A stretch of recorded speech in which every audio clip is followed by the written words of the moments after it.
and welcome to this edition of Planet Hope here on France 24, the programme dedicated to the UN Millennium Development Goals. This week we're looking at gender equality in Cambodia. Back in the 1970s, the Khmer Rouge, a notorious regime, was at its height. Its agricultural reform led to famine, while its social policy led to genocide. But the true extent of what went on is only just coming to light. In this report, our correspondents have been speaking to some of the families torn apart by arranged marriages. 30 years on, some have only now been reunited, but they're still looking for answers. The trial of the key leaders of the Khmer Rouge began in 2009, and Cambodians are discovering bit by bit the extent of the atrocities committed by Pol Pot's regime. Among the crimes that remain taboo are the forced marriages of hundreds of thousands of men and women. Savarn has traveled to the central area of Cambodia to meet with a group of women who were victims of these forced marriages.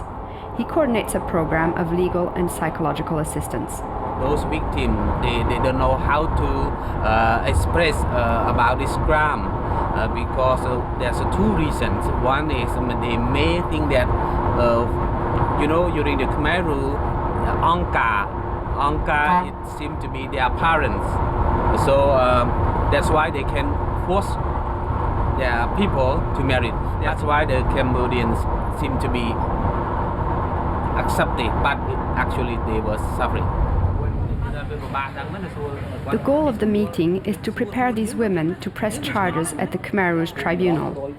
Some 40 of them are meeting today in Prey Veng, and they are all determined to testify against the perpetrators. I want the Khmer Rouge leaders to be tried for their crimes. Until this day, Som Seta had never expressed resentment toward the Khmer Rouge regime. Starting in 1977, the Angkar led by Pol Pot decided to force Cambodians to marry. 300,000 people were subjected to forced collective wedding ceremonies.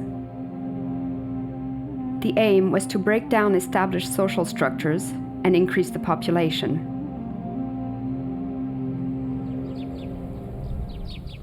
"35 years after the fall of the Khmer Rouge regime, its crime still haunts Som Seta.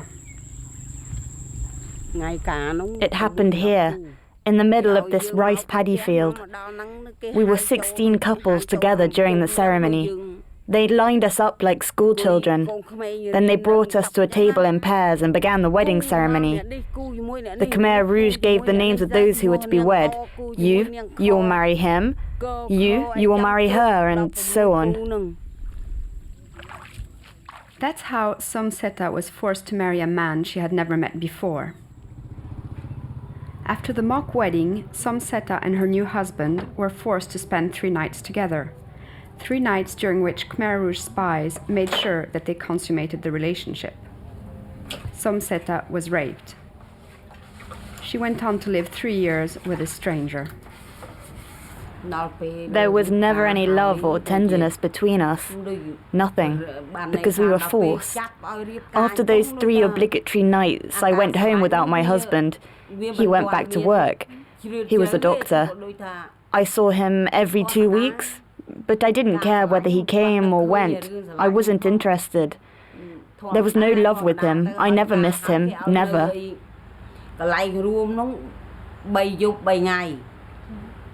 Som Seta's forced marriage only lasted as long as the Khmer Rouge regime. She never remarried, traumatized by the experience. Since the end of Pol Pot's rule, victims of forced marriages had retreated into silence. Back to Prey Veng. These women will now have to learn to handle their painful memories and come to terms with their grief, with the help of a psychologist. For this therapy, the victims go so far as to mime the forced wedding ceremony, some playing the role of Khmer Rouge leaders, and others their own roles. You may not refuse to get married. The Angkar demands that you accept. But I have no feelings towards this man. That's the way it is. The Angkar is organizing the wedding for you. If you refuse to get married, you will have to face your responsibilities. I remember at the time no one refused to get married. Everyone accepted and wiped tears from their eyes without saying anything. I promise to be faithful. Long live the Angkar, long live the Angkar. These women, whose dignity has been offended, still need to work on their memories and on their self-confidence. It's much better now. You have managed to distance yourselves from the past. You must know that the past cannot be changed, and you can't return to it. Now no one can force you to marry again.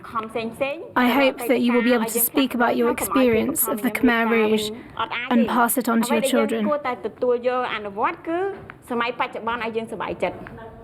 The policy of forced marriages practiced by the regime of Pol Pot was ignored until 2009. The prosecutors of the tribunal set up to try Khmer Rouge leaders had not included that crime in their indictment. Only when the victims' lawyers found out about this general policy did it come to light. Now, after months of investigation, they want to include forced marriage in the list of crimes against humanity. Women should become pregnant. That means we want to get it classified as forced pregnancy, as another inhuman act, and also as enslavement, because it was under the ownership of Angkar to determine the sexual relationship of the population, and also when the couple had to come together. And this is a clear case of enslavement. Among these women, only a few will be heard by the judges when the trial resumes in January. Despite the extent of the crime, few formal complaints have been received so far by the special tribunal in Phnom Penh. And among them who filed to be under the forced marriage are 364 in case 2. And we understand that there are thousands of couples being forced to get married during the Khmer Rouge time, but some factor may be render their willingness or bravery to the Cambodian tradition. Victims of forced marriage also keep a low profile because of a feeling of shame. Traditional marriage was flouted, and the Khmer Rouge disorganized Cambodian social structures. As early as 1975, Pol Pot's regime emptied cities of their inhabitants to send them across the country. Most Cambodian families were thus separated. Teams of journalists are now trying to reunite family members. Hello, hello. Have any members of your family disappeared? No. And do you know any in the village here? No. No, I don't think so. These journalists travel to the most remote provinces of the country. Their goal is to bring together the members of a same family on the set of their program. Their TV show is a success. It is called It's Not a Dream and is watched by millions every month. These people have not seen each other since the fall of Pol Pot's regime in 1979. Since the program started, more than 100 families have been reunited. Prak Sukayuk, the producer of the show, had not expected such a success. When we start the project, we are in the team also ask ourselves, is it possible to be success? Because it's already 30 years ago, and most people give up their hope and even don't want to remind about the situation, because when they talk about the situation, it's really hurt. People even didn't believe that can happen in Cambodia because Khmer killed Khmer people. The memory of that time is not passed easily from one generation to the next, so young Cambodians often have no idea of the crimes committed by the Khmer Rouge. When the young journalist Chan Lida realized that, she decided to produce a documentary about forced marriages. Many people still don't know what happened at the time. School books don't mention it much. There are 2 or 3 pages about the Khmer Rouge. Forced marriages are new. My generation never heard about it at school either. We don't understand why so many people died, why such massacres and torture took place. We still haven't got answers to understand our own history. The victims too would like to get answers to their suffering, to be able to ask the perpetrators still alive why they were forced to marry strangers.